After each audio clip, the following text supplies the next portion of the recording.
alterados. Ela tem os seus sentidos alterados, por quê? Porque ela fica intoxicada, né? Ele altera os sentidos porque a pessoa está bebendo um veneno. Então, é o ensinamento errado, é um veneno. A porta, assim como a porta larga, é uma espécie de andar pela porta larga, é uma espécie de envenenamento. Andar pela porta larga é viver uma vida descontrolada, né? Igual está no texto aqui. Mas enchei-vos do Espírito. A palavra encher-vos é pleurô, que significa tornar cheio, completar, preencher até o máximo, fazer abundar, né? Então, essa palavra encher-vos seria mais adequada dizer deixai-vos encher do que propriamente encher, porque na analogia do barco a velas, o barco não enche a vela, o barco apenas deixa que a vela seja cheia, né? Então, deixar-se encher-vos do Espírito Santo. Então, à medida que a gente seja cheio do Espírito Santo, ele vai alterar o nosso comportamento, assim como quem bebe um vinho tem o seu comportamento alterado, e aí então a nossa conduta será adequada, não porque a gente fez, mas porque o Espírito Santo faz através de nós. Então, o significado de ser cheio e controlado pelo Espírito Santo. O verbo encher quer dizer ser controlado, ser dominado. Não tem mais vontade própria. Quem se deixa dominar pelo Espírito Santo, ele não tem mais vontade própria, né? Pensamentos, ações, vontades passam a ser conduzidos pelo Espírito Santo, né? Então, ele controla todo o nosso ser, nosso entendimento, nossa vontade. Então, isso significa ser controlado pelo Espírito Santo. É se deixar ser entregue para o Espírito Santo e em comparação com o que Paulo está dizendo acima. Assim como uma pessoa, quando ela ingere bebida, ingere o vinho, ao qual há dissolução, né? O qual há contenda, o qual leva uma vida dissoluta, de prodigalidade, e ela tem as suas ações alteradas. Quando você se enche pelo Espírito Santo, você tem comunhão com Deus através da oração, jejum, leitura da palavra, ele então vai mudar o seu comportamento, ele vai alterar a sua conduta, assim como o vinho faz. Um viver santo, né? Viver santo. O Espírito Santo nos ensina a viver uma novidade de vida. Então o Espírito Santo nos leva a viver uma nova vida. Que nova vida é essa? De acordo com o reino de Deus, de acordo com a nova aliança. Santidade uma nova vida, né, de santidade, habitando em um mundo corrompido pelo pecado e dominado pelo inimigo. Então, voltando dentro do contexto que a gente leu lá, de Mateus capítulo 5, 6, 7, então Jesus fala lá da bem-aventurança, depois fala que a gente é o sal da terra e a luz do mundo. Então o Espírito Santo trabalha em nós para que a gente viva um viver santo no mundo, né? E assim a gente então mude a realidade. Assim como o sal ele muda a característica, muda ali a comida, assim como a luz, quando ela vem, ela esclarece a realidade de qualquer lugar, assim é o sal. E para que a gente seja sal, seja luz, a gente precisa ser dominado pelo Espírito Santo, precisa viver essa vida de santidade. Santidade, né? Voltando lá, assista a primeira aula, você vai entender tudo que a gente está falando acerca da questão da santidade. Uma planta produz frutos em determinado nível, né? Uma planta produz frutos em determinado nível de maturação. Isso também ocorre com o crente. Então, aqui o comentarista está trazendo que esse viver santo, né? Que esse é o viver frutífero, ele precisa, a árvore para produzir fruto, ela precisa ter um determinado nível de maturidade. E esse nível de maturidade é que o Espírito Santo trabalha em nós, para que a gente seja cristãos maduros e assim venha a produzir fruto. Então, cristão imaturo dificilmente vai produzir fruto. Então, é preciso que a gente, para aceita Jesus, trabalhe na nossa maturação. Essa maturação tem a ver com a gente em assimilar as verdades bíblicas, em entender tudo aquilo que o projeto que Deus tem para nós e, no certo sentido, deixar que o Espírito Santo trabalhe dentro de nós. Isso aqui tem a ver tudo com o novo nascimento. Daqui a pouco a gente vai falar mais. A vida frutífera é para nós, para os maduros, né? A vida frutífera é para os maduros. Quando os anos passam e o crente não alcança a maturidade, isso é o comentarista dizendo, maturidade espiritual, ele se torna vulnerável ao pecado e todo vento de doutrina, sendo enganado pelas astúcia dos que alegam falar em nome de Deus, né? Os falsos profetas que a gente falou, e ele dá uma referência aqui em Efésios 4:14, né? A verdadeira comunhão com Deus, a verdadeira comunhão, invista tempo no seu relacionamento com Deus, né? Porque, como a gente falou na primeira lição, a nossa preocupação não é no primeiro momento de frutificar. Por isso que a Bíblia diz que o fruto é do Espírito, né? A nossa preocupação é, como ele diz em Efésios 5:18, não vos embriagueis com vinho, né? Que é a contenda, mas enchei-vos do Espírito. Então, é a minha responsabilidade, sou eu que decido se vou me embriagar com vinho da dissolução, da contenda, ou se eu vou me deixar ser cheio pelo Espírito Santo. Então, frutificar é a responsabilidade do Espírito Santo em nós. A nossa, no primeiro momento, a nossa responsabilidade é ter comunhão com Deus, que à medida que a gente tem comunhão, o fruto é consequência. Então, invista tempo no seu relacionamento com Deus, ore, jejum, orar, jejuar, ler a Bíblia. Então, leve isso aí para os seus alunos e através desse oração, jejum e adoração a Deus que a gente vai crescendo em comunhão com o Senhor.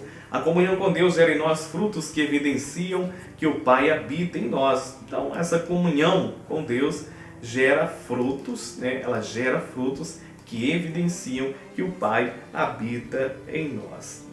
Então, a evidência de que eu estou, a evidência que o Pai habita em nós, ela é produzida pela comunhão. Então, preste atenção que a raiz aqui é a comunhão, não é o fruto propriamente dito, mas o fruto é importante para evidenciar. Então, se a pessoa não tem fruto, fica muito difícil evidenciar quem ela é, de onde ele veio, com quem ela está tendo comunhão. Jesus ordenou aos seus discípulos que fossem para Jerusalém serem revestidos de poder. Então, isso é muito interessante. Quando ele fala para os discípulos ficar em Jerusalém até que do alto seja revestido de poder, porque falando da dependência que os discípulos tinham para fazer tudo aquilo que fizeram. Sem o Espírito Santo eles não poderiam, e é evidente que sem o Espírito Santo eles não conseguiram, né, realmente nem compreender aquilo que Jesus havia ensinado, nem compreender a morte e a ressurreição. É interessante que quando eles recebem o Espírito Santo, sem o Espírito Santo, Pedro negou Jesus. Com o Espírito Santo, depois a história vai dizer que Pedro diz que ele deveria ser morto ou crucificado de cabeça para baixo, né? Então, esse revestimento de poder, essa ação do Espírito Santo, fez com que eles entendessem tudo que Jesus ensinou, fez com que eles mudassem por completo aí a forma de agir, de pensar, etc. Para dar continuidade à sua obra e produzir frutos, né? Continuidade à obra de Jesus e produzir frutos. Eles precisavam do revestimento de poder. Então, a comunhão, né, com o Espírito Santo. Jesus disse: ficar em Jerusalém até que do alto seja revestido de poder. Espere pela comunhão com o Espírito Santo. Aí, depois dessa comunhão, vocês farão tudo aquilo que fizeram. E assim aconteceu com os discípulos. O fruto do Espírito Santo evidencia um caráter cristão. O fruto do Espírito evidencia o caráter cristão. Então, esse ponto vai estar, o segundo ponto vai estar dividido em 3 subpontos. O que é caráter? O caráter gerado pelo Espírito Santo e um novo estilo de vida, né? A proposição aqui nesse segundo ponto é através de suas ações, que o cristão evidencia o caráter de Cristo em sua vida. Então, voltando lá, a lição está falando sobre o propósito do fruto do Espírito, está dando ênfase às ações agora, né? No primeiro momento a gente falou muito, na primeira aula, sobre a ação do Espírito Santo em nós, e agora está falando da importância, no momento secundário, na esfera ética e moral, das nossas ações. Não são as nossas ações que nos salvam, isso ele está deixando bem claro aqui, mas essas ações evidenciam que a gente é salvo. Então, através de suas ações, é o que você vai trabalhar aqui no segundo ponto, é isso, através das suas ações que Cristo evidencia o caráter de Cristo em nós. Essa então é a afirmação teológica. O que é caráter?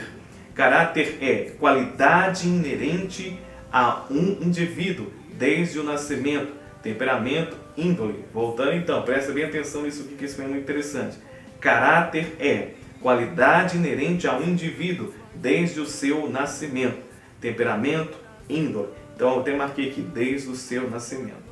Por que o Espírito Santo ele vai produzir o caráter de Cristo em nós? porque nós nascemos de novo. Então, o caráter é qualidade inerente ao indivíduo desde o seu nascimento. Então, é por isso que a gente nasce de novo. A gente nasce de novo para que o Espírito Santo produza em nós o caráter de Cristo. Então, nós tínhamos um determinado caráter do velho homem e agora temos um caráter do Cristo, agora que estamos em Cristo. Então, perceba que toda essa questão, tudo isso que a gente está aprendendo sobre o fruto do Espírito, etc., tem a ver com o novo nascimento, né? Desde o nascimento, temperamento e a índole. Então, a gente mostra o temperamento e a índole daquele que nasceu de novo. As nossas ações e frutos identificam o caráter de Cristo. Então, o que a gente faz, o que a gente frutifica, né? As nossas ações identificam aí o caráter de Cristo em nós. Quem pela fé recebeu a Jesus como Salvador passa por uma transformação, né? Então, essa transformação é a ação do Espírito Santo de gerar em nós esse novo homem que tem o caráter de Cristo, recebendo uma nova vida, que a gente vai falar daqui a pouco, ou seja, uma nova maneira de pensar e de agir, né? Uma mudança completa, não só na nossa maneira de agir, mas como pensar, voltando para a questão da mudança do homem interior que tem resultado no homem exterior. O caráter é gerado pelo Espírito Santo. O caráter é gerado pelo Espírito Santo, né? O Espírito Santo habita em nós.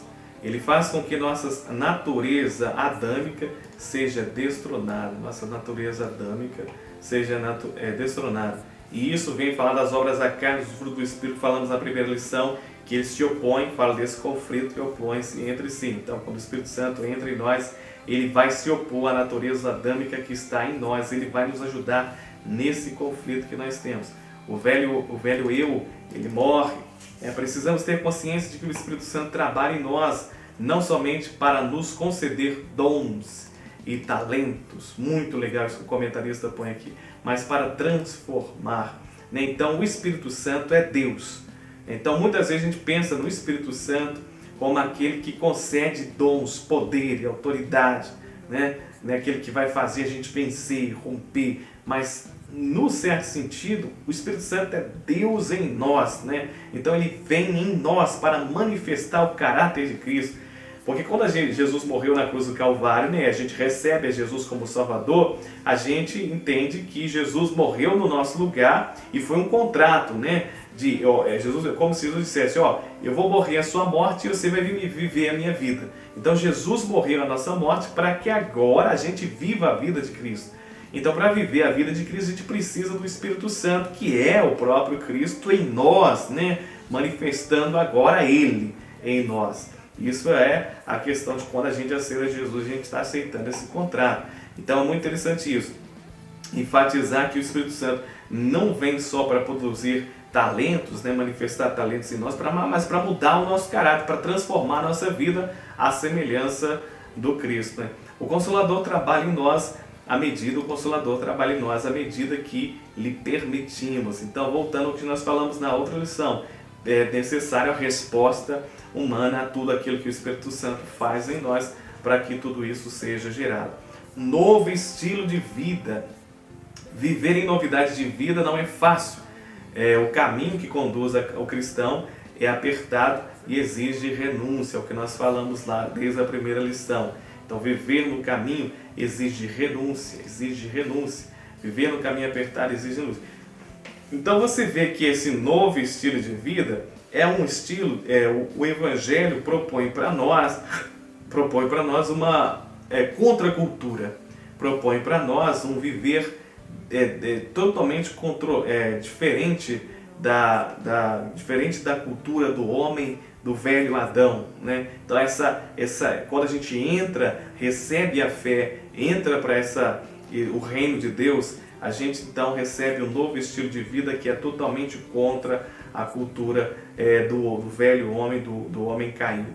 Então, nós, quando aceitamos Jesus, precisamos manifestar um novo estilo, um novo tipo de vida. Muitos estão pregando um pseudo-evangelho, né? Que não exige mais renúncia nem mudanças. Voltando ao que nós falamos lá da Porta Lago. Quem que está pregando esse pseudo-evangelho?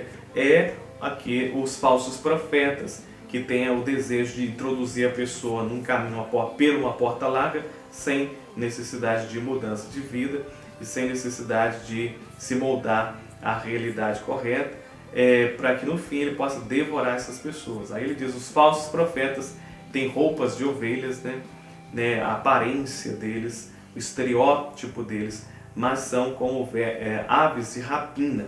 Então, muito interessante essa questão da exterioridade, E tem até uma história muito interessante que fala quando Davi, Samuel foi ungir Davi, entrou Eliabe. Quando ele viu Samuel viu Eliabe, ele diz, realmente está aí ungido do Senhor. Aí Deus diz, não se atenta para a sua estatura, nem pelo sua aparência nem estatura, porque eu rejeitei. Então, a aparência e estatura é algo que Deus rejeita. Ele parecia ser escolhido, ele tinha altura de escolhido, mas na realidade ele era rejeitado. Davi, por sua vez, não tinha aparência nem estatura, porém ele era escolhido. Então tem muito a ver com o interior e não com o exterior. Então enfatiza isso aí, que a pessoa muitas das vezes pode trabalhar muito no seu exterior, mas a sua vida interior está fracassada. Sobre a influência de Satanás, opera sinais, prodígios, imitando as obras de Cristo, porém seus frutos revelam que não pertence a Deus. Então, você pode dar ênfase a isso aí, as pessoas que vão seguir pessoas que supostamente operam sinais e milagres. Isso não é evidência de que a pessoa nasceu de novo, nem é evidência de que essa pessoa esteja sendo usada por Deus, esteja sendo usada no sentido de estar na direção de Deus. Um novo estilo de vida ainda, como identificar o crente autêntico, Então, como identificar o crente autêntico? É identificado não por aquilo que possui, mas por aquilo que ele é. Então não é a vida exterior, mas é aquilo que a pessoa é, caráter cristão. Suas ações revelam que ele está em Cristo, suas ações revelam que ele está em Cristo. Não se conhece a árvore pelas folhas. Muito legal esse comentarista põe. Mas seus frutos, a folha muitas vezes embeleza a árvore, mas o que precisamos mesmo é o fruto. O fruto, ele não é elevado, O fruto tem ele tem peso. A folha não, a folha é elevada. O fruto, ele tem peso. É aquilo que permanece, aquilo que é fixo, aquilo que tem consistência. Testemunhando, as virtudes do reino de Deus. O propósito do fruto é uma vida produtiva.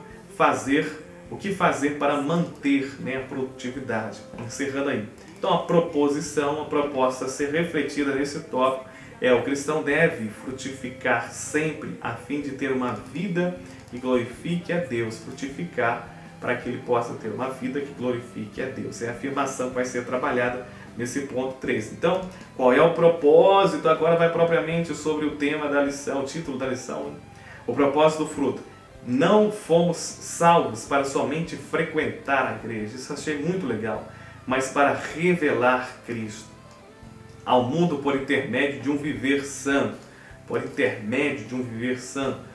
justo, em meio a uma sociedade comprometida com o pecado. Então, seria muito interessante você enfatizar isso para os seus alunos, que aí fala da igreja relevante, a igreja foi alicerçada com propósito. O Espírito Santo não trabalha em nós, não produz o fruto dele em nós, por nós mesmos, porque a gente é bonitinho. Mas o frutificar, o fruto do Espírito Santo tem propósito no outro. Eu sou sal da terra, não para mim mesmo, eu sou sal em função de quem está na terra. Eu sou luz não para mim mesmo, mas eu sou luz para quem está na terra. Então, o propósito do Espírito Santo não está naquele que frutifica, mas está naquele que vai ver esse fruto, aquele que vai observar esse fruto e até se alimentar do fruto, daquilo que a gente produz. Então, é muito interessante isso. Frequentar a igreja não tem a ver só com a pessoa ir na igreja, ir nos cultos. Ela precisa frutificar. Daqui a pouco ele vai falar por que a gente deve frutificar.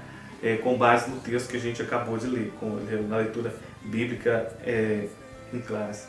Então, enfatize isso para os seus alunos, que a gente não pode ser o tipo de pessoa que apenas frequenta a igreja sem propósito, sem objetivo, sem porquê.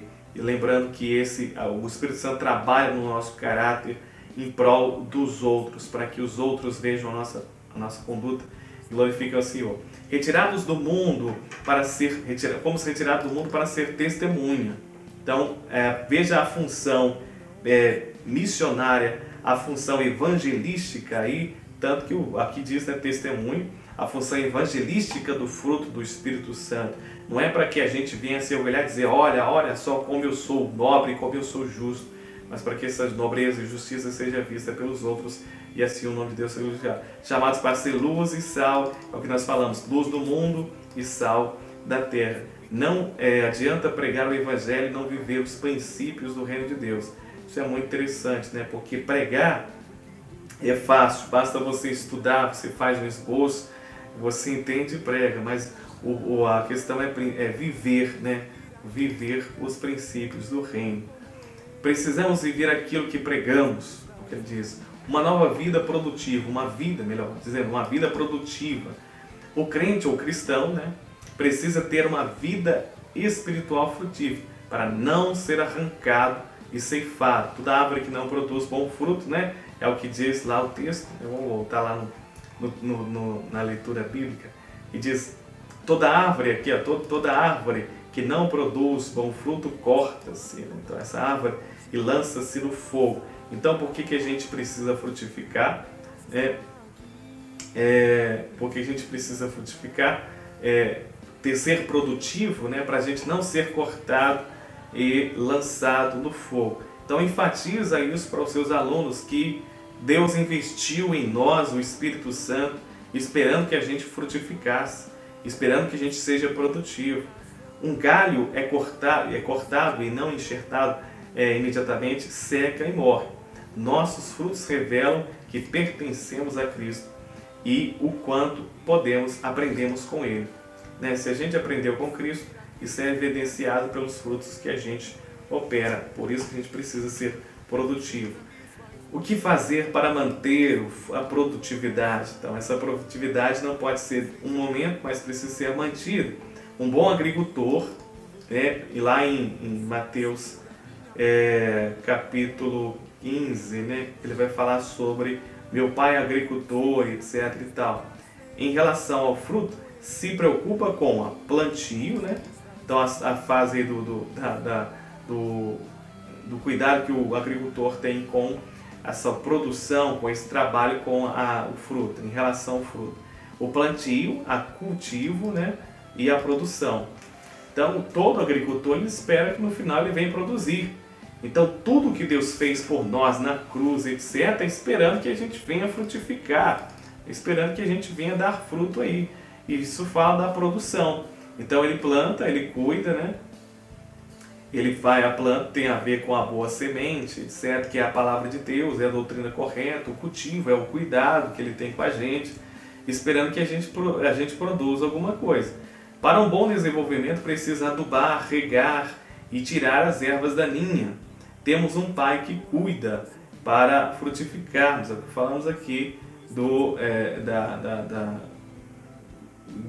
João capítulo 15, né? Eu falei Mateus, mas é João capítulo 15, que fala sobre meu pai agricultor, etc. Essa parábola que Jesus fala. Então, todo o investimento que Jesus faz em nós é esperando nós frutificarmos. Ele continua dizendo, somos podados ou passamos por aflições e dificuldades, né? Podar fala de cortar mesmo, né? Algumas coisas da nossa vida, e isso se passa através de dificuldade. O exemplo foi Israel, né, que Deus fez Israel passar pelo deserto. O profeta vai dizer que era para que Deus visse o que tinha no coração dele, e o processo de passagem pelo deserto foi para que Deus tirasse o Egito deles, porque eles não poderiam entrar na terra prometida sem que o Egito tivesse sido tirado deles. É até interessante que uma geração que entrou foi no Novo Israel, né, na terra prometida, foi Josué e Caleb. Por quê? Porque Deus não conseguiu tirar da nação o Egito de dentro deles, né? Um mês depois que eles tivessem saído do Egito, eles já estavam pensando em pepime, etc. Então, somos podados para que a gente possa entrar no reino de Deus com tudo, sem que o Senhor tenha tirado todas essas coisas do mundo de nós.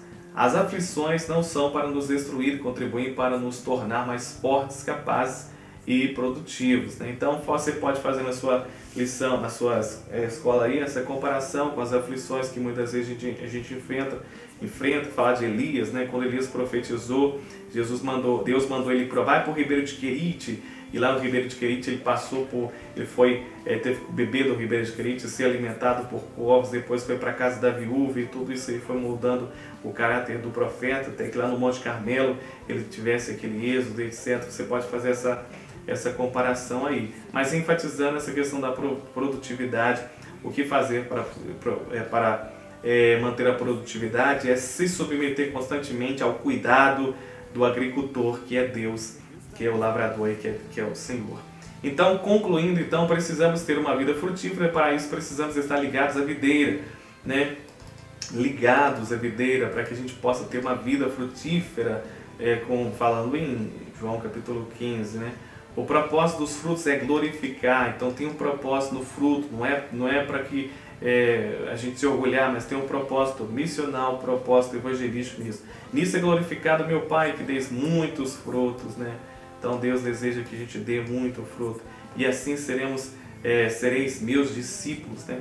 Então, observe que Deus é glorificado no fruto, e isso afirma que a gente é discípulo de Cristo. Busque ter um relacionamento pessoal com Cristo, seja cheio do Espírito Santo, produza muitos frutos para a glória de Deus. Então, relacionamento, vida produtiva e glória para Deus. Ok? Irmãos, aqui são as referências que eu usei para poder fazer esse trabalho.